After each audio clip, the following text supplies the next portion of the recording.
Então, eu quero dar boas-vindas, né, a todas as pessoas que escolheram participar do nosso segundo simpósio internacional e quinto internacional de tecnologias digitais na educação. Nós estamos no nosso segundo dia de atividades dessa jornada acadêmica muito bacana, onde a gente tem a participação de pessoas, Marco, de todos os estados do Brasil, sabia? E também nós aqui em Portugal, né? Tem pessoas no Chile, na Espanha, na Argentina. E então a gente está muito feliz, né, em poder realizar esse evento e também por ter você, que é o nosso primeiro convidado internacional, né? É. Muito bacana. Então, o professor Marco Bento vai falar sobre aprendizagem ubíqua, o exemplo do projeto SuperTab antes do Covid e durante a Covid. Mas antes eu quero só contar um pouquinho aqui da honra de vida, né, do Marco Bento, que é o currículo, né? Na Colômbia, as pessoas tratam o currículo como honra de vida, né? Então, contar aqui um pouco do Marco. O Marco licenciou-se em ensino básico, primeiro ciclo, pela Escola Superior de Educação de Coimbra, em 2003. Ele tem pós-graduação e mestrado em TIC, na especialização de comunicação multimídia. Ganhou uma bolsa de mérito acadêmico pelo seu percurso no ensino superior. Ele é investigador do Centro de Investigação e Educação, CIED, da Universidade do Minho. É meu colega no programa de doutoramento em Ciências da Educação, na especialização de Tecnologia Educativa, com um projeto financiado com bolsa de investigação científica atribuída pela Fundação para Ciência e Tecnologia em Portugal. Ele também é consultor pedagógico e esse ano, em janeiro, ele assumiu a direção pedagógica do Colégio Santa Eulária, aqui em Portugal, em Santa Maria da Feira. Ele faz parte de duas redes internacionais, que é a Rede COAST e a Rede Internacional de Investigação e Ação Colaborativa, é co-investigador em diversos projetos europeus, tem reconhecimento internacional com prêmios europeus, né, que reconhecem a melhor investigação na área de práticas pedagógicas com utilização do digital com crianças, em 2016, e sobre ambientes inovadores mediados por tecnologia, em 2018. E ele coordena o projeto SuperTab, e os encontros SuperTab que discutem anualmente educação. Aconteceu agora em setembro, eu tive a alegria de participar. Foram 4 sábados, né, Marco? É verdade. Então, Marco, tu tens 40 minutos para a tua conferência. Eu te aviso quando estiver faltando uns 10 minutos para terminar, tá? E depois a gente tem mais 20 minutos para as questões. Eu vou observar os comentários e depois eu partilho contigo as perguntas, tá bom? Ok. Posso partilhar a minha tela? Pode sim. Ok. Estão a ver, não estão? Sim. Ok, ótimo. Então, primeiro, queria cumprimentar-vos a todos e hoje vão ter uma tarde com um sotaque diferente, não é? Pelos vistos. Espero que me consiga fazer compreender da melhor forma, porque sei que às vezes falo muito rápido, mas alguma questão ou alguma dúvida, alguma coisa que não entendam tão bem, a Adriana vai fazer o favor de me avisar. Depois queria dar os parabéns também pela organização deste simpósio internacional, e para mim é uma honra muito grande ter sido convidado para poder partilhar aqui um pouco daquilo que tenho vindo a fazer, nomeadamente este projeto SuperTab, que já ganhou vida para além daquilo que era a investigação propriamente dita, e é um bocadinho isso que vos venho apresentar hoje. Agradecer também à Adriana pela moderação e ao João Tento que me endereçou. Eu dividi a apresentação em 3 partes. Uma primeira parte em que vou fazer aqui algumas provocações que podem até servir para depois nós conversarmos. Provocações muito gerais sobre a utilização das TIC ou da tecnologia na educação. Depois vou tentar mostrar-vos um pouco daquilo que é a fundamentação que nós temos para que tivéssemos feito o projeto SuperTab, depois mostrar-vos em concreto aquilo que é o projeto SuperTab e aquilo que é um projeto que neste momento já está a ser disseminado não só aqui na cidade da Maia, que é uma cidade junto ao Porto, como também noutros locais de Portugal. Só para terem mais ou menos uma ideia onde é que eu estou, Eu sou de uma cidade chamada Coimbra, que fica mais ou menos no centro de Portugal, um bocadinho acima da capital, Lisboa. Trabalho, ou pelo menos estou ligado à Universidade do Minho, que fica em Braga, onde está a Adriana também, não é? A cidade de Braga fica bem no norte de Portugal, e vivo na cidade da Maia, que está mais ou menos a 50 km de Braga, portanto, junto à cidade do Porto. Só para ter mais ou menos uma ideia. Claro que Portugal, neste mapa, parece muito grande, mas somos uma coisa minúscula, o equivalente, se calhar, a uma cidade do Brasil, praticamente. Bom, passar um bocadinho à frente, até porque esta apresentação foi feita, e eu ia começar por, antes de falarmos de aprendizagem ubíqua, é perceber qual é que é o papel o que é isto de ser professor antes do coronavírus ou depois do coronavírus, e fazer assim aqui uma breve passagem. Na verdade, um professor antes do coronavírus já era isto tudo, não é? Além de sermos professores, nós somos psicólogos, somos administrativos, auxiliares, juízes, advogados, enfermeiros, médicos, enfim, temos aqui um conjunto de funções, e isso independentemente da pandemia ou não. A verdade é que também sabemos, desculpem lá, também sabemos que os requisitos para ser professor são vários, e nós precisamos de ter alguns deles para levarmos esta profissão por diante, mas aquilo que eu coloco aqui como questões é: qual é o nosso papel enquanto professores hoje? Se somos um professor que deve ser um transmissor de informação, se somos um professor que devemos ser um orientador da informação para gerar conhecimento, se devemos ser um facilitador de aprendizagens, e esta é uma primeira questão que queria deixar no ar. Depois, também pensarmos o que é isto do currículo. E nós temos além da ideia daquilo que é a nossa profissão, é o que é que nós fazemos com aquilo que ensinamos. E esta ideia do currículo, eu coloco estas duas questões porque as duas são questões que estão relacionadas, mas não conseguimos fazer as duas ao mesmo tempo. Nós só ou cumprimos o ensino do currículo, ou nós garantimos que o aluno aprende o currículo. E normalmente os professores optam pela primeira. Ou seja, optamos por cumprir o currículo, por isso é que dizemos e rejeitamos muito da tecnologia na educação e muito daquilo que são até projetos inovadores na educação, porque começamos a dizer que não, eu não posso porque eu tenho um currículo para dar, é assim que normalmente dizemos. Nós não damos nada, nós devemos disputar a aprendizagem. E aquela ideia que eu tenho aqui, esta árvore que está aqui, que vocês veem no vosso monitor, representa um bocadinho aquilo que é a nossa visão para esse currículo. Ou seja, o currículo deve ser curto, deve ser forte e devemos dar aos alunos aquilo que é um tronco forte e resistente, coeso, para que depois os alunos possam, nas outras áreas disciplinares e nas várias áreas disciplinares, cruzar informação e aí sim a árvore poder florescer. Volto a dizer, nós não conseguimos fazer com que, muitas vezes o que é que as pessoas fazem? Assinam, dizem o que é que foi cumprido e assim é fácil cumprir currículo.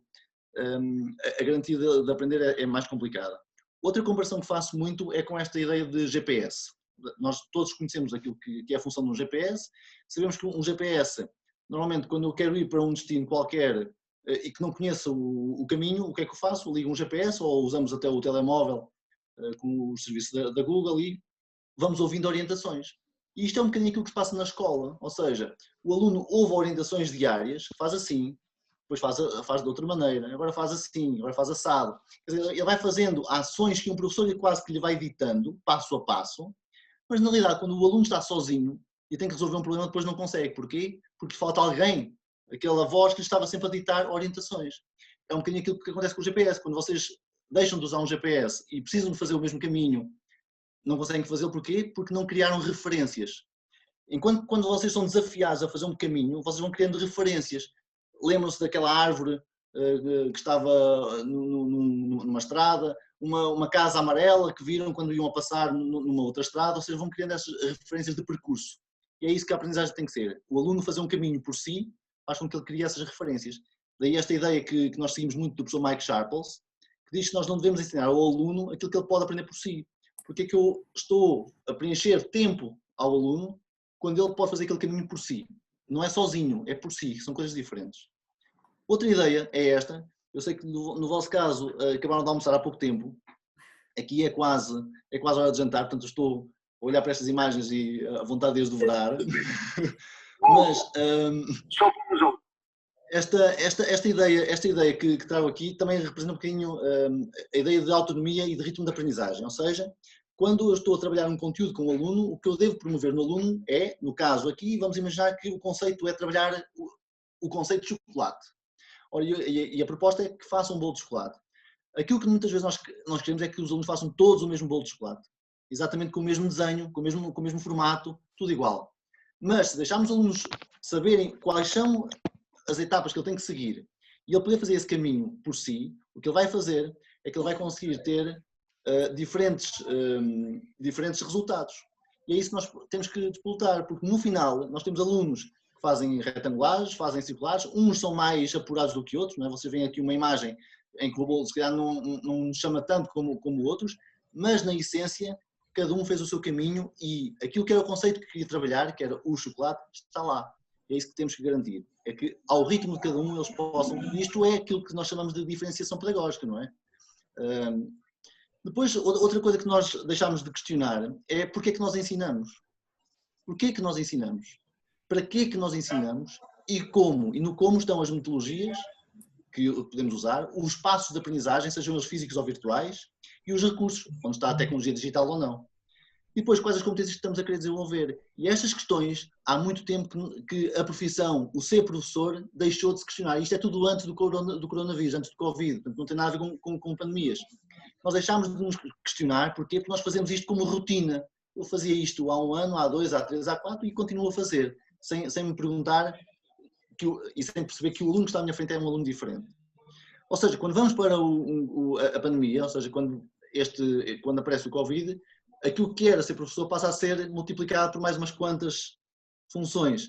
Passámos a ser youtubers, passámos a ser cameramans, escritores, jornalistas, editores de vídeo, apresentadores, porque passámos para um digital. Ou seja, automaticamente, quer queiramos, quer não, aqui em Portugal foi essa a nossa realidade, com vontade ou sem vontade, todos os professores tiveram quase como imposta a questão do digital. E ainda hoje nós estamos a atravessar nesta fase, uma fase novamente muito grave, e estão já muitas turmas em casa, e muitos professores em casa, e esta realidade passou a ser novamente igual. Ou seja, isto é, vou-vos mostrar aqui algumas imagens daquilo que é um professor hoje a trabalhar. Isto é um professor numa direção de turma, isto é um professor numa reunião de departamento, isto é um professor a fazer o atendimento aos pais, muitas vezes faz a todos, não é? Porque toda a gente está em casa. Aqui está um professor a fazer uma reunião de direção de escola, aqui está um professor a dar uma aula de português, aqui está um professor a dar uma aula de educação física, aqui está um professor a dar uma aula de ciências, aqui está um professor a preparar umas aulas, aqui está um professor a conversar com amigos, aqui está um professor a ir às compras, ou seja, parece tudo igual. Porquê? Porque nós passamos tudo para o digital. Ou seja, a ideia de que o digital, de forma muito imposta, nos chegou à nossa vida e à nossa profissão. E isso leva-me aqui a fazer uma primeira questão, para depois nós podermos eventualmente conversar. Será que os professores vão ser substituídos por robôs? Fica essa questão no ar. Logo vos darei a minha resposta também. Agora, há aqui uma questão que me parece mais interessante, que é quando o Arthur C. Clarke diz que se um professor pudesse ser substituído por um robô, deve ser-lo, que o seja. Eu concordo com esta afirmação. Portanto, está aqui um bocadinho a minha resposta. Ou seja, se um professor fizer aquilo que faz um robô, na realidade, acho que pode ser substituído. Porque o robô apenas transmite informação e tem uma capacidade de memória, não é, muito superior à nossa. Portanto, agora, é evidente que um robô não consegue transmitir a emoção, e a emoção na aprendizagem é fundamental. E é aí que eu quero chegar, não é? É que nós, para além da tecnologia, nós temos algo mais a fazer junto de uma turma. Outra questão que para mim é importante é esta questão do tempo e do espaço. É que o tempo e o espaço nesta fase é muito importante e os professores deixaram de ter esse tempo e espaço passou a ser diferente. Ou seja, aquilo que um professor precisa hoje muito é de tempo e não tem. E nós, para sermos melhores professores, só somos melhores professores se tivermos tempo para lermos mais, para criarmos mais, para discutir, para refletir, para conversar, para sentirmos, para rirmos, para não fazer nada, também precisamos desse tempo, para pensar, e porque com esse tempo que possamos ter para outro tipo de atividades, faz-nos ter tempo para pensar melhor, refletir e sermos mais criativos naquilo que vamos fazer. O facto de não termos tempo também é a justificação para depois utilizarmos aquelas rotinas. Se eu não tenho tempo, evidentemente vou fazer o mesmo que fazia há 1 ano, há 2 e há 3, porque não consigo ter esse tempo para ser melhor e ser melhor professor. antes do Covid, portanto ali por alturas de fevereiro, a discussão que pairava em Portugal era se nós devíamos ou não utilizar dispositivos móveis em contexto educativo, ou seja, a utilização do telemóvel sim ou não. Esta é a questão que se prendia por cá. Hoje não se faz essa questão, não é? Aliás, logo assim que acontece a pandemia e obriga as pessoas a ir para casa e os alunos, essa questão deixou de ser utilizada até porque não havia recursos e deixou-se de colocar essa questão. De qualquer forma, eu deixo aqui um bocadinho esta questão, que é, qual destes objetos, vocês até podem responder pelo chat, é que será o mais perigoso? Portanto, será que é o objeto A ou o objeto B? Eu não consigo ver o chat, mas imagino que estejam a dizer uma mistura, não? Adriana? Ainda não responderam. Eu vou responder aqui. Ok. Se é mais perigoso o A ou se é mais perigoso o B? Temos alguma resposta? Só para eu... Eu coloquei os dois. Ok. Bom, a verdade é que, naturalmente, muitas das pessoas vão indicar o B como sendo o mais perigoso. O B. Não é? Porquê? Porque o A já está, nós já fomos educados a trabalhar com o A. E essa é a questão, ou seja, quando nós apontamos o B como sendo o mais perigoso, mas toda a gente sabe o quão perigoso é uma faca, não é? Agora, os miúdos aos 2, 3 anos aprendem a trabalhar com a faca e com o garfo, porquê? Porque precisam dos talheres para se alimentarem, não é? São nessa utilização. O que não aconteceu com o B. Nós não passamos, nós adultos, ainda não fomos nós educados a trabalhar com aquele equipamento B, quanto mais nós fazemos essa boa utilização de práticas pedagógicas com os nossos alunos, usando um equipamento que nós próprios não sabemos ainda comportar-nos com ele. E essa fica a questão, ou seja, é tudo uma questão de educação que ainda não aconteceu, e daí essa dúvida também. Isto do ponto de vista legal, só para terem noção do que é que há em Portugal. Em Portugal nós temos uma lei de 2012 que proíbe a utilização de equipamentos tecnológicos, nomeadamente tablets e smartphones, telemóveis, exceto, que é o que está aqui em amarelo, quando o professor assim considera como sendo pertinente para desenvolver as suas atividades. O que acontece é que grande parte das escolas apaga o que está aqui em amarelo, ou seja, retira dos seus regulamentos esta parte amarela e mantém aquela proibição a 100%. E isso inclusive, torna-se ilegal no nosso país. Grande parte da Europa, aquilo que esteve a fazer, aliás, é conhecido, se calhar, não sei se ouviram, mas uma polémica muito grande que houve em França da proibição dos telemóveis. Na Austrália também houve já essa proibição. Na realidade, aquilo que foi aprovado foi uma legislação. Não havia. Portanto, esta lei é de 2012, e até à altura não havia qualquer lei que regulasse a utilização de mobile learning, de dispositivos móveis, numa sala de aula. Portanto, é apenas isso que está a ser aprovado. Mas depois a comunicação social transforma isso como sendo uma proibição, muitas vezes. Para o projeto Despertab, e agora entrando mais na segunda parte daquilo que eu vos quero aqui falar, nós começámos por basearmos neste pequeno estudo, um estudo que fala sobre atitudes dos professores. Ou seja, atitudes dos professores para aprenderem. Porque o projeto Despertab é um projeto de desenvolvimento profissional, ou seja, de transformação pedagógica dos professores por meio de tecnologia. E aquilo que nós percebemos foi que nós temos 3 perfis, encontramos 3 perfis de professores. O perfil do professor transformador, o perfil do professor disposto a transformar, que é a maior parte, são os 60%, e depois as franjas são de 20%.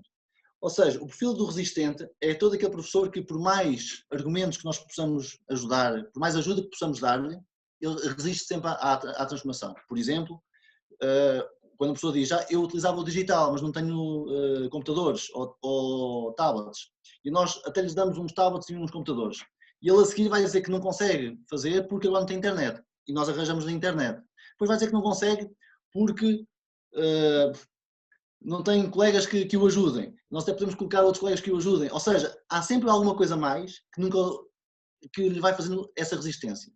Por outro lado, no outro extremo, temos o transformador, que é aquele que vê, por exemplo, o CAUT, e a primeira vez que vê o CAUT, no dia seguinte já está a aplicá-lo na turma, sem sequer ter previsto o que é que pode acontecer com a turma, conhecer a aplicação a fundo, ou seja, é aquele que muitas vezes dá um passo sem ter refletido suficientemente sobre o tipo de exercício que vai querer provocar.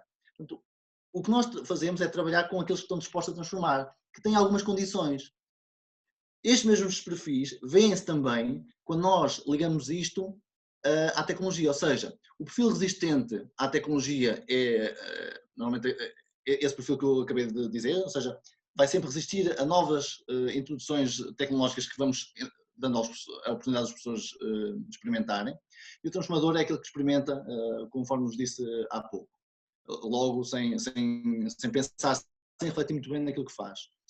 Quando olhamos para o currículo, vemos a mesma coisa. O resistente é aquele que está à espera de uma receita. Vem ali uma imagem de uma prescrição médica portuguesa e uma receita de farofa de sobras de macarrão. Ou seja, estamos sempre à espera de quê?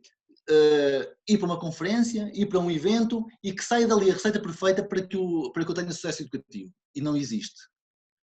Não há as receitas perfeitas, porque os contextos são todos diferentes.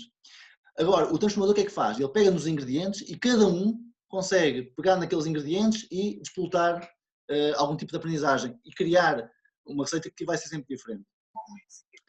Ou seja, nós usamos este esquema, e este é o esquema que resulta desta investigação, que tem que ver com o quê?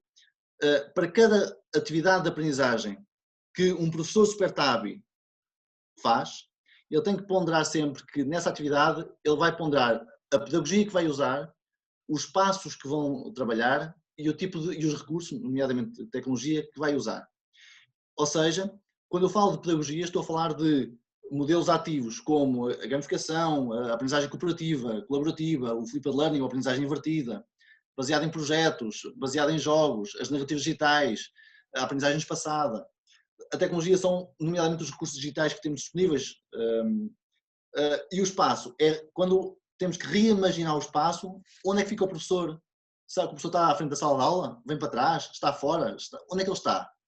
Para cada atividade isso tem que ser repensado. O layout da sala. Se a sala, inclusive se é dentro da sala de aula física, se é no espaço virtual. Se usam outros espaços da sala ou da escola, ou se tem que estar mesmo todos dentro do mesmo espaço. E isso não é necessariamente verdade. Ou seja, nós podemos fazer várias atividades em que os alunos estão em diferentes espaços da escola. Nós baseámos, do ponto de vista da pedagogia, entre várias coisas e entre vários relatórios. Este parece-me particularmente interessante, que são as diretrizes da Unesco de 2014, que já falavam nesta aprendizagem ubíqua, ou seja, nos benefícios dessa aprendizagem ubíqua. E aquilo que nós seguimos foi exatamente este plano. Ou seja, nós criámos políticas com o município da Maia para aplicar este modelo.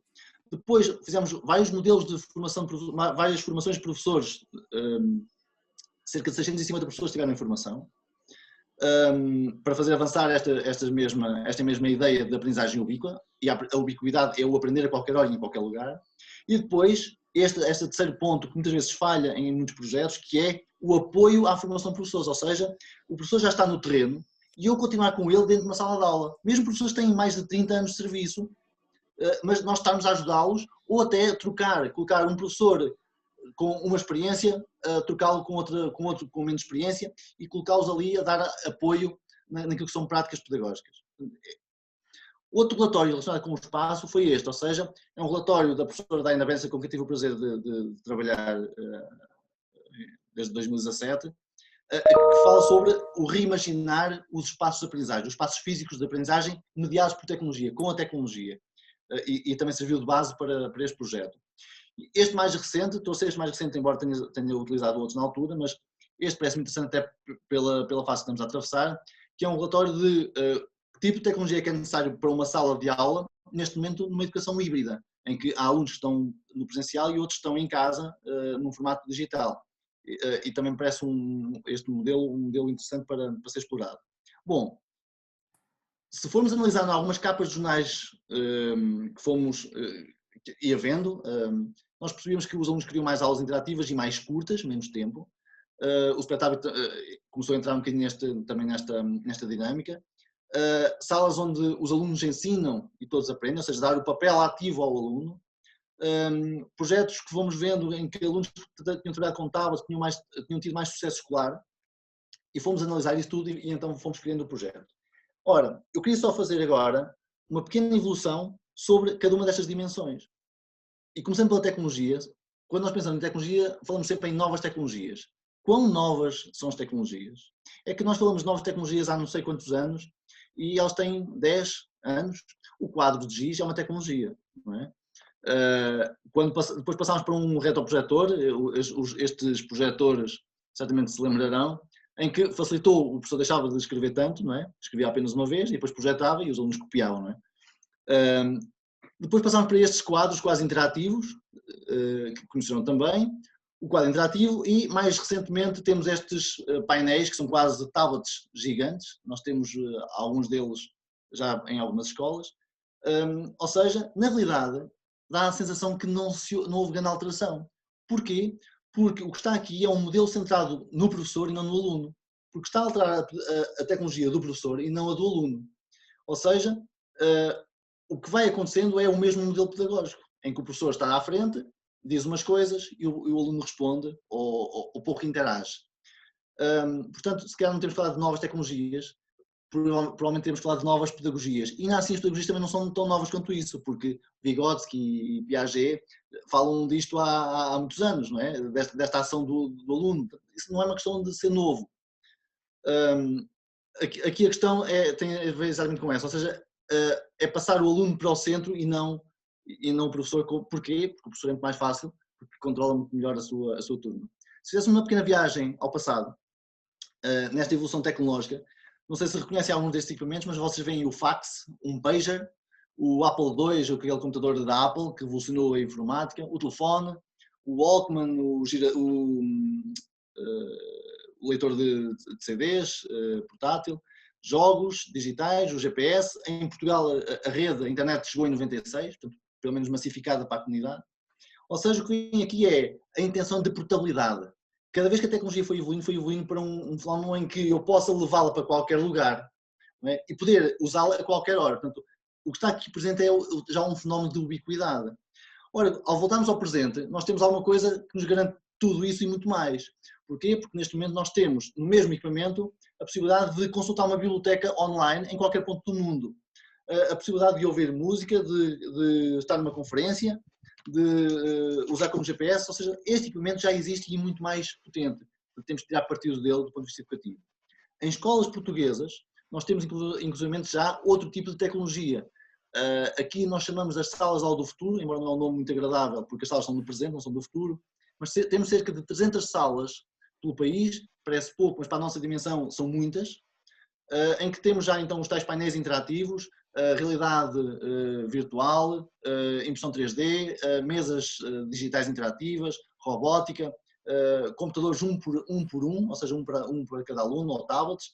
Ou seja, existe já muito desse equipamento, porém, muitas pessoas continuam a não usar. E porquê é que não usam? Porque continuam a dizer que são de um outro tempo. A minha questão muitas vezes é, será que são de um tempo em que gostam mais desta versão analógica do Google? Preferimos esta versão? Ou será que preferimos esta versão analógica do iTunes? Será que preferimos esta versão analógica das fotografias, que eu chamo de anti-selfies, porque na realidade, eu se estivesse agora no Brasil, tirava umas fotografias, com esta máquina quando regressasse a Portugal podia ter a tristeza de não conseguir ver fotografia nenhuma porque não sabia se as tinha tirado ou não. É muito triste este objeto. Será que nós gostamos mais deste YouTube do professor? Se calhar gostamos, porque é um YouTube único, de único canal, porque é o professor que regula e não o aluno. Ou seja, é tudo tecnologia que fomenta mais a ideia de ser o professor a controlar e não dar ao aluno o ritmo de aprendizagem e deixá-lo caminhar por si. Uma curiosidade, estas duas imagens representam aquilo que nós fazemos na internet por minuto. Vocês veem do lado esquerdo o que aconteceu em 2019, ou seja, são dados de 2019, e do lado direito dados de 2020 até à primeira metade, ou seja, até os primeiros 6 meses. E é muito engraçado se nós virmos que no YouTube por minuto são consultados 4 milhões e 500 mil vídeos, ou que são escritas 18 milhões de mensagens, são feitas quase 5 milhões de pesquisas no Google. Enfim, acontecem milhares de coisas online apenas num minuto. Quando passamos para o 2020, o que há de diferente, acima de tudo, são as ligações por Zoom, Teams ou usando o Google Meet da própria Google. Né? Portanto, vem ali o Zoom, passaram a existir 208 mil chamadas por videoconferência Zoom por minuto. Isto é abismal, o número de tecnologia que vai acontecendo. Mas se isto acontece num minuto, o que é que acontecerá numa aula de 50? Pelo menos que nós saibamos que possa acontecer. E é preferível eu saber o que é que acontece do que fazer de conta que não acontece e os alunos terem os telemóveis escondidos a fazerem outras coisas. Ou seja, aquilo que nós sabemos hoje é que a tecnologia está presente em muito da sociedade, em várias áreas da sociedade, e a escola continua a andar atrás. O próprio Mark Prensky, que inventou aqueles termos dos nativos digitais e dos imigrantes digitais, ele próprio, em 2018, refere-se a esses termos como estando obsoletos. Já não existe isso. Ou seja, nós hoje somos todos residentes digitais. Portanto, a ideia de alguém que era de um antes e que era de um depois, não existe. E aliás, eu desconfio que um aluno hoje, alguém que nasça nos dias de hoje, daqui a uns anos vai perguntar-se como é que alguém viveu sem Wi-Fi. Não é? Como é que vocês conseguiram viver sem Wi-Fi? Que é uma coisa que nós, se calhar, hoje perguntamos como é que conseguimos viver sem, sei lá, sem um transporte. Conseguimos, é evidente que conseguimos, mas há essa dificuldade para os alunos depois compreenderem algumas realidades.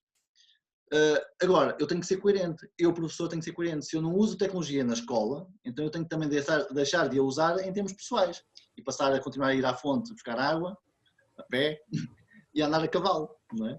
Porque temos que ser coerentes com aquilo que fazemos. Isto sempre aconteceu. Eu vou-vos mostrar um pequeno vídeo daquilo que é uma sessão de formação de professores, evidentemente, à época medieval, quando é introduzido o livro para substituir o rolo. Broder Ansgar? Ja, der er jeg. Ja, så bra. Ok. Ja, hei du. Hei du. Ja. Ja, hva gjelder det? Ja, det er denne her. Ja, vil du sitte? Takk. Ja. Jaha. Ja, så jeg har ikke fått gjort noen ting hele formiddagen. Nei, jeg beklager at det tar tid. Altså, vi holder på å legge om til et helt nytt system, og da skal alle ha hjelp på en gang. Ja. Så du kommer ikke inn i den, eller? Nei, den bare ligger der. Ok, har du forsøkt å åpne den? Ja, åpne den? Altså, hvis det hadde vært så enkelt, så hadde jeg jo ikke tilkalt helpdesk, hadde jeg vel? Nei. Du har fått på en plan? Nei, det skal være fort gjort. Det skal vi se. Du bare gjør der. Sånn. Ja, da er vi i gang. Ja, altså så langt kom jeg også. Ok. Men så stoppet det opp, og så var jeg redd for at noe av teksten skulle forsvinne, så jeg turte ikke å gå videre. Ja, ok. Nei, men du skjønner at inni her, så ligger det kanskje flere 100 sider med lagret tekst. Så for å komme videre, så tar du tak i et ark, på den måten her, og så liksom blar du over på neste side sånn. Da fortsetter teksten der. Jeg blar, altså? Du blar, ja. Men når jeg skal tilbake da? Ja, da bare blar du tilbake igjen, tar tak der, og så gjør du sånn. Der, så er du tilbake til den teksten du hadde sa, ikke noe... Ok, så den slutter der, og så fortsetter den der, ja. Ok, men når jeg skal avslutte for dagen, hva gjør jeg da? Da bare slår du sammen permene, ja, på den måten der. Sånn. Da er den lukket, da ligger alt lagret inni der. Okay, reparem que isto é um modelo tutorial de aprendizagem, seja para alunos, seja para professores, não é? Agora vamos ver o professor a colocar em prática. Jeg risikerer ikke å miste noe av teksten her nå. Nei, alt ligger lagret inni her nå. Da må du i tilfelle sette fyr på, eller ja, det er kanskje litt sannsynlig. Så. Ja, ok. Nei, men for det er noe med det at når du har holdt på med skriftruller, så tar det litt... A tecnologia anterior é sempre melhor do que a nova, também é típico. Tid å konvertere til å bla i en bøk. Ja, men du, før du går, jeg bare gå gjennom en gang til. Altså, jeg åpner sånn, og så, hva du kalte det? Blar. Jeg blar. Ja, blar videre. Blar frem og tilbake. Ja, teksten ligger der hele tiden. Ja, og når jeg er ferdig, så bare lukker jeg den. Flott, kjempefint. Ja, men du, vent, ikke sant? Nå er den sånn igjen, nå får jeg ikke åpnet den. Ja, du har feil side. Porquê? Porque ele aprendeu de forma tutorial, ou seja, não criou nenhuma referência, ele foi seguindo passo a passo aquilo que lhe foi dito. Porém, quando falamos em tecnologia, a tecnologia não serve para tudo, pois não? Emma! Hã? Emma! Emma. Emma.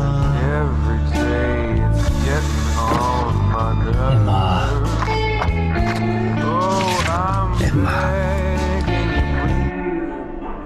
Emma.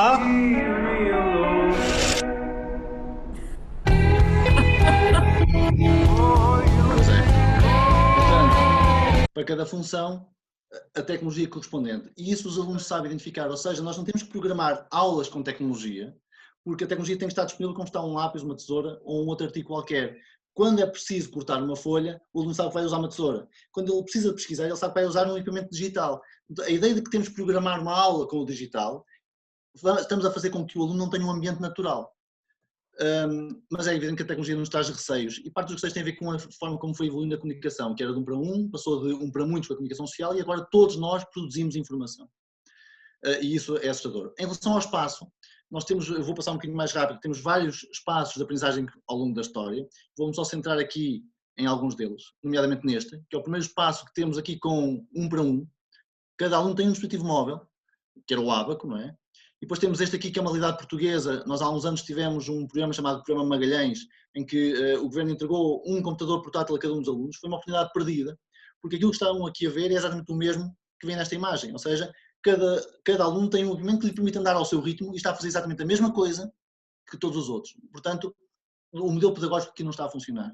Este espaço trouxe propositadamente porque são espaços no exterior, que são muito curiosos porque são espaços de 1903, 1904, que aconteceram por causa de uma pandemia, quando houve a propagação da tuberculose na Europa. Então as escolas tiveram que se reprogramar para novos espaços. É curioso porque um século depois, um século e qualquer coisa depois, estamos com uma realidade idêntica. E aqui vêm espaços diferentes, ou seja, aquilo que são os espaços mais interessantes, são espaços de colaboração, de interação, que promovem a comunicação com os alunos. Espaços que lhe permitem que os alunos possam estar isolados a programar, por exemplo, uma comunicação que vão fazer, a preparar um trabalho, e depois os diferentes tipos de escola. Vem aqui uma escola, uma outra escola, isto é um castelo em Guimarães, portanto, perto de Braga, também é uma escola, o espaço exterior como sendo os espaços de aprendizagem importantes. Até o próprio mobiliário, é engraçado que vocês identificam aqui a cadeira do aluno, é do meio, não é? Porque todos têm um mobiliário muito especial, exceto na escola, porque é uma cadeira, basta sentar, não serve para mais nada. E o próprio mobiliário tem influência depois na forma de aprender. Assim que vocês veem aqui é um laboratório de uma sala de operações, Falta uma 10 antiga, minutos. ok, uma antiga e outra mais recente, e aquilo que vocês têm aqui é uma escola mais antiga e outra mais recente. Esta é uma sala de despertar. Ou seja, aquilo que vocês garantem é que ninguém gostaria de ser operado nesta sala sabendo que existe esta, certo? Porque sabem que esta tem mais tecnologia e pode promover maior taxa de sucesso. Porque é que nós na educação, quando sabemos que temos salas como esta, aqui temos, como disse, algumas, e continuamos a operar nesta. Ou seja, estas salas promovem este tipo de layouts, diferentes desenhos. E depois temos os espaços virtuais, como é este caso de aplicações digitais. Em relação à pedagogia, eu vou então avançar, não vou aprender muito com isto, mas dizer que os alunos que temos hoje são alunos que são diferentes, que tendem a pensar de forma diferente, são mais interativos, são mais interventivos, e nós precisamos de provocá-los mais, colocá-los mais ativos na aprendizagem. Ou seja, são alunos que estão conectados, são alunos que estão desmotivados, inclusive da escola, porque a escola está-lhes a oferecer uma coisa que já nos oferecia a nós enquanto alunos. Até o próprio desenho do currículo é diferente, porque é uma escola que, estando baseada na memorização, é uma escola que muitas vezes está também a usar problemas completamente descontextualizados do cotidiano. Vem aqui o caso do João, que compra bananas, como se nós todos os dias comprássemos 250 bananas para comer 4, não é? Problemas típicos de matemática que não fazem sentido para um aluno. Ou, inclusive, quando nós colocamos no currículo aquilo que é um desenho de uma atividade, para nós parece-nos perfeitamente ideal e visível, sabemos exatamente o que é que vai acontecer, mas a interpretação do aluno é outra. Porquê? Porque nós deixamos de nos colocar na posição do aluno. E às vezes é outra coisa que acontece. Ou seja, nós temos que adaptar-nos a novas realidades. E para isso usamos estes modelos de aprendizagem essencialmente, conforme vos disse há pouco. Eu vou só avançar. Quanto tempo é que eu tenho, Adriana? Peço desculpa. Olha, a gente vai até 15h30, tem mais 5 minutos e depois a gente abria para perguntas. Ok, então eu vou passar, vou adiantar para mostrar um pouco do projeto, está bem? O projeto Despertar parte deste pressuposto, ou seja, como é que nós podíamos aumentar ou impedir a aprendizagem dos professores, ou seja, para novas abordagens profissionais nesta era de mobile learning. Então, nós integramos no sistema de ensino estes novos ambientes pedagógicos baseados exatamente nestas 3 dimensões.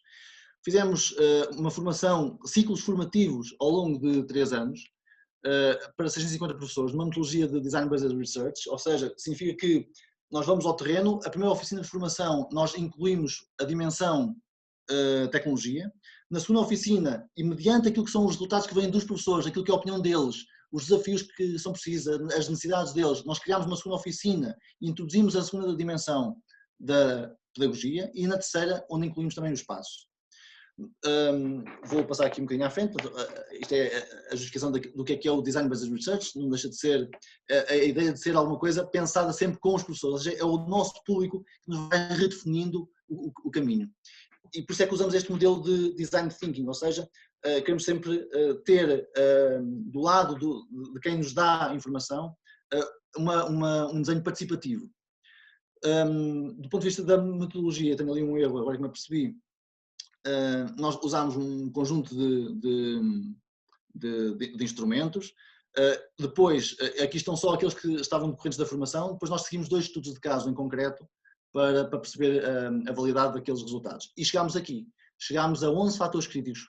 Os professores identificam para a sua transformação pedagógica, eles identificam 11 fatores como sendo críticos, nomeadamente o apoio das direções das escolas, os pais, a colegialidade, ou seja, os próprios colegas, que são muitas vezes um entrave para essa transformação pedagógica, os recursos técnicos, o apoio pedagógico, não saberem como ensinar, não é? Como fazer novo, como flexibilizar o currículo, como redefinir o espaço, como avaliar neste novo contexto. Então o que nós fizemos foi resolver estes problemas. E o projeto Supertab é a resolução destes 11 fatores críticos e criar um ecossistema em que todos estes problemas estão resolvidos. Quando começámos o projeto, nós começámos então com esses 2 estudos de caso, começámos por fazer conversas com os pais todas as quartas-feiras para esclarecer ansiedades naquelas que são as escolas piloto, que foram as escolas piloto, colocar Wi-Fi nas escolas, equipamentos nessas mesmas escolas piloto. Começámos com 7 professores e 7 escolas, entregar então os equipamentos, dar apoio pedagógico. A dinâmica de formação que fizemos todas as segundas-feiras, presencial ou digital, encontramos num espaço para discutir educação, para partilhar práticas, para aprender novos modelos, para construir recursos, construir práticas pedagógicas e depois irmos ao espaço, irmos à sala de aula e dar esse apoio e dar esse feedback também dentro do próprio espaço quando estão a operacionalizar. Isto acontece desde há 5 anos para cá. Neste momento já não temos 7 professores, temos 28. Este é o espaço de formação dos professores. Estes são alguns dos professores que estão aqui, 14 dos professores Supertab, num espaço de formação. E esta é a nossa realidade. Começámos em turmas sempre do segundo ano de escolaridade, que equivale aqui aos 7 anos de idade. Há um primeiro grupo que já saiu, de grupo de alunos que já saiu, que já está e que já saiu deste ambiente escolar, portanto já avançou para o 5º ano, 6º ano. E temos o apoio de uma comunidade educativa, ou seja, criou-se aqui o apoio do município, dos centros de formação, dos pais, das associações de pais. Neste momento temos 28 professores, que equivale a 700 alunos dentro do programa.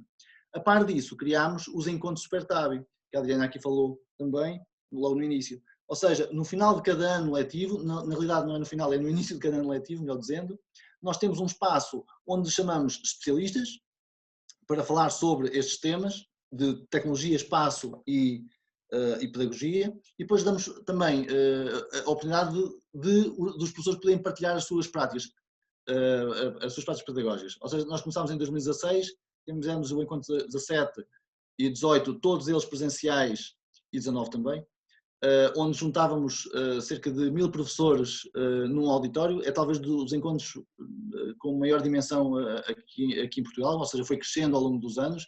Este ano, tal como vós, passámos para o digital. E ao passarmos para o digital, criámos 4 sábados onde essa discussão foi feita, e hoje vocês podem acompanhá-los porque os vídeos estão no YouTube e todo o evento está partilhado no canal do YouTube /Supertab. Para terminar, vou mostrar apenas aquilo que é o projeto, num vídeo que resume aquilo que acontece numa sala de aula Supertab.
essa ideia de espaços, novos espaços, em que os alunos estão com outro conforto, à vontade, a trabalhar de forma diferente, em diferentes ritmos de aprendizagem, e onde a tecnologia aparece naturalmente, ou seja, é um habitat natural do tablet com outro equipamento qualquer.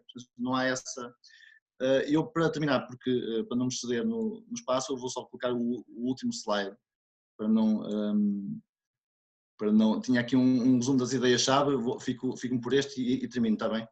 Ou seja, provavelmente nós não temos que falar hoje não de novas tecnologias ou novas pedagogias, mas se calhar de tech-pedagogias ou AI-pedagogias, eventualmente. E queria lembrar-vos que uma das contribuições das TIC é dar a oportunidade para os alunos experimentarem a excitação de se empenharem em perseguir os conhecimentos que realmente desejam obter. Se repararem, o que está a verde é aquilo que os alunos fazem com as TIC. Experimentam, empenham-se, perseguem e desejam. Se passarmos isto para lá dos professores, os professores aquilo que fazem é providenciar a experimentação, o empenho, a perseguição e esse mesmo desejo. E se reparem qual é a contribuição das TIC, é apenas isso, é uma contribuição. Portanto, o Covid oferece-nos é uma grande dificuldade, é uma verdade, mas também nos oferece a oportunidade e vamos ver se nós a conseguimos aproveitar também, não é? Ou seja, em cada desgraça temos sempre oportunidades que devemos ver sempre o lado positivo. E por isso é que eu vos convido a todos os professores que saibam que têm um grande poder, mas também têm uma grande responsabilidade e permitam que possam ver para além da janela. Ou seja, vejam para além das grades e tenham sempre a visão mais positiva das coisas. Obrigado e desculpem lá alguma demora. Olha, Marco, muito bom conhecer essa tua experiência prática. Tem uma pergunta aqui. Sim. E eu também tenho algumas perguntas para te fazer, né? Vou começar aqui com a pergunta do colega Nathaniel, que é também nosso colega na UMinho, é doutorando em Ciências da Educação e Tecnologia Educativa e está aqui em Braga também, né? Ele é também do Maranhão, assim como eu. Ele pergunta... Professor, como são apresentados os ingredientes aos professores? E quais foram os pratos mais surpreendentes, mais deliciosos até agora, na experiência do SuperTab?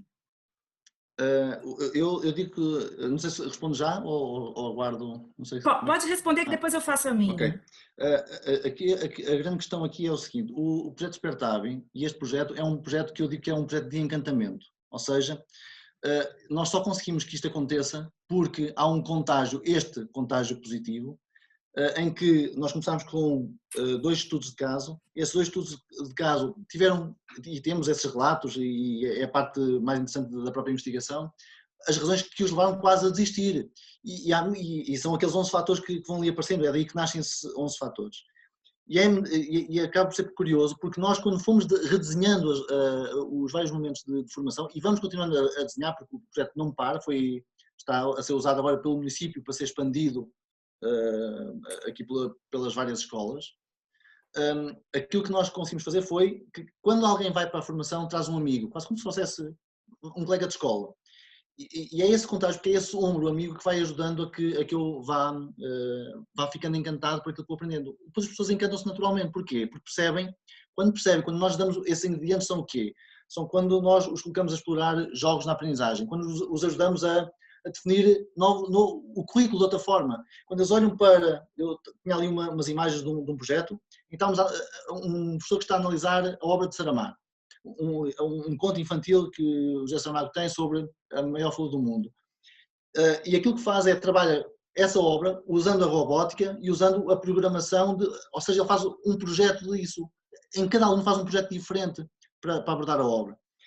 Interliga depois a história, a matemática, e quando o professor consegue ver isso e consegue ver o quadro total e percebe que está a dar a história, que nem era daquele ano de escolaridade, mas é do ano seguinte, ou que está a ir buscar recurso e conteúdo de outros anos de escolaridade, essa flexibilidade do currículo, são esses ingredientes que, quando ele se apercebe que tem a possibilidade de fazer isso, que não há nada que o proíba de fazer isso, se o aluno quer aprender, porque é que eu não lhe dou? Em vez de me restringir a uma coisa que não, o livro, muitas vezes, para muitos, o livro é o único currículo que existe, e não é, é apenas uma interpretação. Portanto, nós temos que, acima de tudo, mostrar aos professores que é possível fazer de outra forma. E grande parte dos professores não sabe que é possível fazer de outra forma. E é aí que eu acho, ou seja, não sabe que existem outros ingredientes e que existem outras formas de o fazer. Porquê? É exatamente aquela questão que eu comecei por dizer do tempo. eu faço igual, tenho resultado e vou avançando. Não me pergunto sequer porque é que posso fazer diferente. Portanto, conhecer diferente, eu acho que é importante estes encontros, acima de tudo, para mostrar e colocar professores com casos muito práticos, mostrar como é que eu fiz para que um aluno aprenda a ler. Como é que eu fiz para... Esses casos é que vão fazer com que outros professores percebam que, bem, se é possível fazer assim e ganhar tempo, porque na realidade o digital permite-nos depois também ganhar tempo nesse currículo. Não sei se respondi ou não. Eu penso que sim, né? Quando tu falas do currículo, eu penso que a gente está para além de uma transição digital. Me parece que é mesmo uma transformação pedagógica, né, Sim, é isso mesmo. né, Marco? É isso, sim. Não, Essa necessidade... não é o digital. O digital é só o catalisador, é só o motivo porque o digital está presente em todo lado, nós não podemos ignorá-lo, e é um potenciador de aprendizagens. Eu não acredito, digo isso muitas vezes, eu não acredito que o digital seja motivação para aprender. Há muitas pessoas que dizem, eu uso o digital porque os alunos estão mais motivados. Isso não existe. Os alunos não estão mais motivados porque a motivação cresce e acaba, não é? É uma coisa que termina muito rapidamente. Nós temos é que os envolver. Envolver é uma coisa a longo tempo, não é? A longo termo. E a aprendizagem, o digital, ganha-se realmente novas competências. Como é que eu mostro a um aluno quando ele tem um planisfério, imagine, um planisfério, em que para um português acha que Portugal está no centro do mundo, porque vê Portugal ao centro, não é? O planisfério visto em Portugal é Portugal no centro e depois o Havaí e o Japão parece que estão em lados opostos, não é? E um aluno não consegue ter a percepção de que para viajar do Havaí para o Japão, que o que passa, estão muito próximos, porque está a ver num planisfério. Com a realidade aumentada, eu rapidamente transformo aquele planisfério num globo, né, e ele vê aquilo a acontecer à frente dele. Eu ganhei quantas horas a explicar a diferença entre o planisfério e o globo? Porque ele viu acontecer e percebe instantaneamente. Portanto, é desse ponto de vista que eu vejo a tecnologia. Ela realmente potencia aprendizagens, não é só uma questão de motivação ou de modas. Potencia mesmo. Nós aprendemos melhor e mais. Eu tenho uma pergunta para te fazer, e até assim te dar um pouco um contexto. Eu sou mãe de uma criança de 11 anos, né? E ela está no Brasil, né? Está com o pai. E eu vi, assim, no grupo de pais e mães, assim, uma cobrança tão excessiva aos professores, né? Nesse momento da pandemia, sabe? Assim, os pais muito preocupados e extremamente assim, exigentes para que o professor fizesse assim, fizesse assado. E aí eu fiquei assim, eu nem me manifestava, mas assim, pensando, meu Deus, está se colocando um peso tão grande de responsabilidade no professor que eles estão exaustos. Como professora de universidade, mas sendo professora, me preocupa muito essa expectativa que nós, pais, temos que o professor agora, que nunca foi formado, e aí essa é a minha pergunta para ti, é que me parece assim que há pouca aposta na formação contínua de professores, seja em escolas públicas ou em escolas particulares. E eu acho até pior nas escolas particulares, porque elas possuem recursos, mas não querem investir, né? Então, me parece que é muito curta assim a visão para a educação. Então, eu te pergunto, Marco, assim, quais as pistas que você pode sugerir para esse professor, que ainda há pouco tu falaste de encantamento, né? Esse professor que quer continuar sendo professor, né? E que quer fazer, eu li um artigo teu fazendo uma metáfora sobre o mergulho no mar, sobre uma travessia no oceano, né? E que a gente precisa mergulhar nas profundezas do mar para poder viver essa fase pandêmica, né? Me fala um pouco sobre isso. Sim, eu penso que é esta imagem, eu tenho essa imagem tinha aqui na apresentação para mostrar. Ou seja, quando nós, já agora só para contextualizar, é esta imagem, não é? Ou seja, em termos de imagem, é a imagem de como é que a tecnologia deve estar como um ambiente natural. Nós primeiro precisamos de ter direções, ou seja, quem governa de certa forma a escola, não é? Tem que ter, a certa altura, tem que ter uma visão a longo prazo, e normalmente não tem. Vou falar-vos o contexto português, essencialmente, não é? Em Portugal, as direções aquilo que fazem tratam da burocracia da escola. Ou seja, não têm um plano pedagógico para as escolas. E depois os professores aquilo que têm uma obrigação apenas de fazer 25 horas de formação anual. 25 horas não dá nada. As professores fazem quase 200, alguns deles têm 100 horas a cada ano. Ou seja, é todas as segundas-feiras. Ninguém os obriga. E essa é a parte importante aqui. Eles sentem a necessidade de fazer diferente, de fazer melhor, porque há aqui um certo, por isso é que eu falei no grande poder e na grande responsabilidade. Eu sou professor e tenho uma responsabilidade tão grande como a de um médico ou de outra profissão qualquer. E eu tenho que assumir isso. Agora, isso é o nosso brio profissional que está aqui em jogo. Quando nós estamos a falar de fazer alguns desenhos, nós vimos que nesta fase de pandemia nós exigimos muito que as pessoas usem o digital. Mas, há um primeiro momento em que o professor tem que definir, nesse processo de transformação pedagógica, primeiro se quer atravessar o oceano, é um bocadinho essa a ideia. Será que eu quero ou não? Quero usar ou não quero usar? E aí eu não posso fazer nada. E não faço nada com estes professores, ou seja, nós temos 20% de pessoas que são resistentes, em que nós temos que esperar que eles saiam do sistema, não temos outra forma de o fazer. E nós até temos poucos professores, estamos em déficit neste momento de professores. Ou seja, eu tenho que me virar para os outros e encantar os outros. Como é que eles se encantam? Encantam-se num primeiro momento, é atravessar de canoa, ou seja, é eu mostrar-lhes que um Kahoot, um quiz qualquer, na realidade está a fazer o mesmo que fazem em papel, não é? Porque quando eu faço um exercício de pergunta e resposta em papel e o passo para um quiz no digital, em termos pedagógicos eu estou a fazer o mesmo, não é? Porque eu respondo a um quiz, só que mudo a plataforma. Mas é uma primeira fase de encantamento, em que o professor vê ali alguma... Ele pode lhe chamar motivação, não importa. Vamos achar que é só motivação dos alunos. O que eu pretendo aí é que ele vá aumentando esse grau de profundidade e que ele chegue ao tempo em que vocês viram ali no vídeo, em que os alunos estão eles próprios a fazer as narrativas digitais, em que escrevem as narrativas e apresentam o conteúdo. E isso faz com que ele vá muito mais fundo na aprendizagem. Daí aquela passagem do submarino que vem na imagem. Ou seja, permite-me redefinir a aprendizagem, porque eu vou pelo grau de profundidade que o aluno atribui, e a aprendizagem invertida é um modelo que nós temos quase como chapéu, porque nós entregamos aos alunos todos os recursos que achamos que são determinantes para ele trabalhar. O professor gera o ritmo de cada um e depois está na sala de aula, e vocês viram nessas imagens, só a trabalhar com alguns deles. Ou seja, o que eu quero dizer com isto é que eles estão encantados à medida que vão vendo esses resultados. Não cheguei a mostrar os resultados do projeto, mas, por exemplo, quando as pessoas veem que com este modelo, em termos de comparação com as outras turmas, os alunos entram nos quadros de honra, melhores resultados a português, essencialmente a português, inglês, ciências e história, mais autonomia.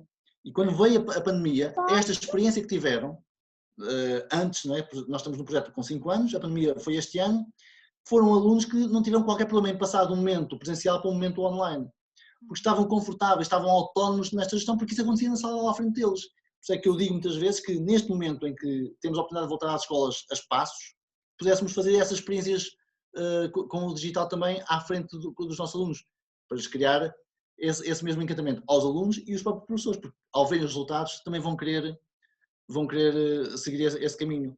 Mas o encantamento não há aqui nada a fazer, isto é uma questão de, por isso é que eu coloquei no centro, de atitude perante a profissão, essencialmente, e depois de contágio. E nós temos a sorte de ter conseguido dentro do município, porque, e depois valorizá-los acima de tudo também é importante isso. É preciso referir que é preciso que o Ministério da Educação, no caso, e que a sociedade valorize o professor, que neste momento é uma profissão que não é valorizada, e suponho que no Brasil seja igual. Não é? Ou seja, nós não temos valor, não é? E ao não termos valor, hoje as escolas superiores de educação em Portugal, nós não temos alunos, não temos pessoas que queiram ser professores. Não é? Porquê? Porque a profissão não é valorizada socialmente. E nós temos que criar essa valorização. E essa valorização acontece porque a comunicação social também tem que dar uma ajuda, em vez de criticar, mostrar aquilo que se faz de bem nas escolas. E também é esse o nosso dever, ao fim e ao cabo, é um bocadinho essa mensagem também que gosto de passar. Olha, a Shirlene aqui está perguntando como é que se encanta os professores tão desesperançosos com as dificuldades encontradas no ensino remoto? Grande parte das dificuldades eu imagino que são o primeiro resultado é eu não ter equipamentos, não é? Ou seja, não ter forma de chegar. E esse é um processo complexo, não é? Porque eu não tenho forma como chegar, eu entro em desespero. Como é que eu chego aos alunos se não tenho equipamentos ou rede para o fazer? E isso depende muito, lá está, destas parcerias que nós temos com os ministérios, com o Ministério da Educação, não, com os municípios. Há empresas, inclusivamente, que estão dispostas muitas vezes a fazer esses apoios locais Agora, do ponto de vista pedagógico, é a única parte que eu posso ajudar, porque dar computadores não é só a questão de dar, não é? Inclusive, deixa-me só fazer uma partilha. Há pessoas que reclamavam que eu não tenho computadores, e quando são entregues os computadores, depois não fazem nada com eles. Isso não é igualdade, nós precisamos de equidade, não é? Quem precisa mais e quem precisa menos. Mas, pedagogicamente, é eu ter noção de que online eu não tenho que fazer a replicação do modelo presencial. E isso, parte do desespero dos professores foi exatamente esse. Foi, quando passaram para o online, replicaram aquilo que faziam no presencial e faziam exatamente o mesmo. Isso leva-nos ao desespero porque eu estou a usar as 5 horas que eu tinha no presencial, estou a aplicá-las online e em trabalho síncrono muitas vezes, não é? E isso não pode acontecer. Eu tinha ali uma imagem que mostrava o tempo de atenção sustentada de um aluno de 6 anos hoje é de 5 a 10 minutos. Ou seja, um aluno tem de atenção sustentada até um máximo de 10 minutos. O que significa que eu não posso estar, e isto no online, se passarmos para o presencial, vai até meia hora. Ou seja, eu se tiver 5 horas de aulas, no meio das 5 horas de aulas, aquilo que ele apanhou foi meia hora de aula. Tudo o resto, ele andou a fazer outra coisa qualquer, ou olhar para o lado. Ou seja, porquê? Porque as atividades são muito longas. E quando passamos para o online, para nós nos sentirmos mais confortáveis e os alunos também, as atividades têm que ser muito mais curtas. Eu tenho que ter atividades curtas e intercaladas entre momentos que sejam síncronos, como este que estamos a fazer aqui, e momentos assíncronos. E eu acho que grande parte dos desesperos dos professores, quando passaram para o ensino remoto, foi acima de tudo, assumir que o remoto era fazer o mesmo, mas à frente do computador. E não é. Há um conjunto de estratégias, que não teremos tempo aqui agora para as abordar, mas há um conjunto de ideias que devem ser trabalhadas, mas tenho no meu blog, que está aqui o endereço, e podem procurar alguns slides que estão por lá e que falam exatamente de algumas dicas de como trabalhar no ensino remoto, na altura do ensino remoto de emergência, foi aquilo que aconteceu. A Jodna e a Neida aqui estão falando exatamente isso que você acabou de dizer, né? Que a gente não pode utilizar as tecnologias com as velhas pedagogias, né? Olha, deixa eu te contar, para a gente ir finalizando, deixa eu ver se tem alguma pergunta a mais. Eu falando com meu filho ontem, ele falou assim para mim: mãe, do nada, de repente, eu comecei a gostar de português. Ele está tendo aula online. Eu falei: filho? Que ele é mais da matemática, né? Eu falei: então, o que foi? Eu estou gostando de locução adjetiva. Aí ele: então me explica, filho, o que é locução adjetiva? Eu falei: mãe, bolo recheado. Bolo com recheio. Isso é uma locução adjetiva.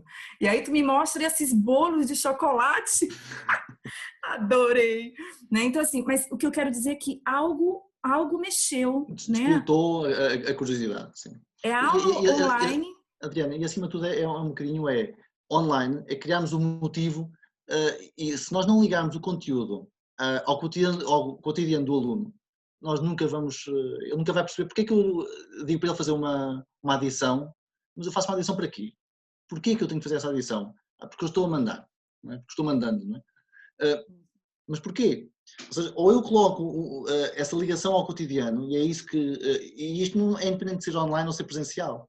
Eu tenho que, e por isso é que eu gosto da gamificação, porque é uma forma de levar para dentro da sala de aula um ambiente que me faz uma envolvência. Dou sempre o exemplo, ainda quando eu trabalhava com alunos de 6, 7 e 8 anos, trabalhei com 14 anos numa turma, com turmas de pequeninos, e eu sempre tinha alunos que estavam a aprender a ler, eu usava a ideia dos piratas, como que a história era, eu criava uma narrativa, e acima de tudo é essa a ideia, criar uma narrativa na aprendizagem, em que os alunos, aquilo que iam fazer era a descoberta de um tesouro, que eles não sabiam qual era, só descobrimos o tesouro no final do ano letivo. Ou seja, e tudo o que se passava dentro daquela sala de aula era a segunda metáfora dos piratas. Havia um capitão, que seria o delegado de turma, que quando ia à janela, fechar a janela, era puxar as velas, não é? Quando tinha que sair da sala, ele na verdade tinha que ir num bote, como se fosse num bote, ou seja, criar uma metáfora, aquilo que fiz foi criar uma metáfora dentro daquela sala, em que na verdade eles pensam que estão, de uma forma lúdica, a brincar, mas aquilo que estão a fazer é aprender. E quando no final do ano, quando escavámos um tesouro que estava mesmo enterrado no recreio da escola, eles ao abrirem o baú que estava lá era um texto que dizia no final que o teu tesouro foi aprendeste a ler, não é? Ele conseguiu ler o texto sozinho, não é? Portanto, era esse o tesouro que ele descobria. Agora, contar esta narrativa e prendê-los nesta narrativa de quase como se fosse uma novela, em que amanhã não percas o próximo episódio, para fazer com que ele goste de voltar amanhã para a escola, esse é o grande desafio que nós temos pela frente. É como é que eu crio a envolvência de um aluno, seja ele de que idade for, para que amanhã ele goste de voltar à escola. E goste de ir para a escola, que não seja uma prisão, não é? Que goste de ir. E a tecnologia pode ser um meio de os envolver também, a longo prazo. Olha, nesse artigo que eu li tu terminas falando assim, tudo isso é difícil, mas se fosse fácil, a gente não seria professor, né? Então, eu queria... tem alguém falando aqui, peraí. A Eneida coloca aqui, adequar os conteúdos ao contexto social do aluno para fazer sentido, né? No comentário. E a Jódina fala assim, olha, o mais difícil é conscientizar os professores de que aula com tecnologia não é reproduzir no virtual de igual modo que se faz no presencial. Isso mesmo. E aí, por isso é que eu vejo, assim, que todos nós que estamos participando do simpósio, muitos dos participantes são professores e que já atuam, né, integrando tecnologias digitais na educação. E é um grupo grande, né? Esse ano a gente está com mais de 800 pessoas inscritas, são 5 anos que o simpósio acontece. Eu sou fruto desse simpósio, inclusive. Eu sou da área de administração da Universidade Federal do Maranhão e não conhecia, não fiz pedagogia, não tinha, né, essa formação. Então, eu escolhi o simpósio para ser a minha estratégia de formação, né? E assim muitos outros professores, profissionais fazem desse simpósio uma forma de se capacitar. Penso que formação de professores de forma contínua é realmente a saída, né? Como você fala, o Supertab existe há 5 anos. Sim. E é um Vocês não começaram ontem. Sim. Sim. E é exatamente isso, é um projeto de formação contínua de professores que não é certificado por nenhuma entidade oficial, não é? Porque as entidades oficiais têm já um programa de formação contínua que é muito curto, são as tais 25 horas anuais que eu obrigo o professor a fazer e que não tem a ver com tecnologia, eu posso fazer formação numa coisa qualquer, não é? Pois eu vejo você, Marco Bento, como eu vejo o João Batista Botentucci como líderes de uma transformação e que estão fazendo nas suas próprias vidas como docentes e levando outros professores também a se comprometer, a se engajar, a se encantar, né? Então, eu quero só te parabenizar, quero te parabenizar muito, porque, por exemplo, o quarto sábado do Supertab esse ano foi de uma riqueza para mim, porque foi falado de aprendizagem baseada em projetos, foi falado de gamificação, que é exatamente o que eu estudo aqui. Então, eu recomendo, gente, que vocês se dirijam no YouTube e olhem especialmente o último dia, que eu acho que foi dia 20, último 26, sábado de... Foi 26 de setembro. Né? Tem um professor lá de Aveiro que fala sobre competências, né? Foi excelente. Também tem uma instrumentista de sax, a Ana Faria, que eu amei, né? A forma como você organizou o desafio da Jerusalema, né? Então, foi muito bacana. Parabéns. Você é inspirador, assim como o meu amigo, querido professor João. Né, João? Acho que a gente pode ir fechando. Deixa eu ver se tem mais alguma. Não tem mais. Mas tem muitos elogios, viu, Muito Marco? obrigado. Agradecimentos. O Marco vem agora para o Brasil, na próxima oportunidade, quando esse coronavírus desaparecer aí. Exato. Obrigado pela vossa recepção digital e um abraço também aqui de Portugal para todos, está bem? Isso aí.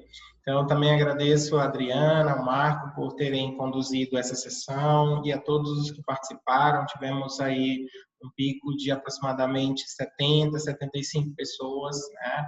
E alguns entrando e saindo, mas, assim, a maioria permaneceu aqui até o final.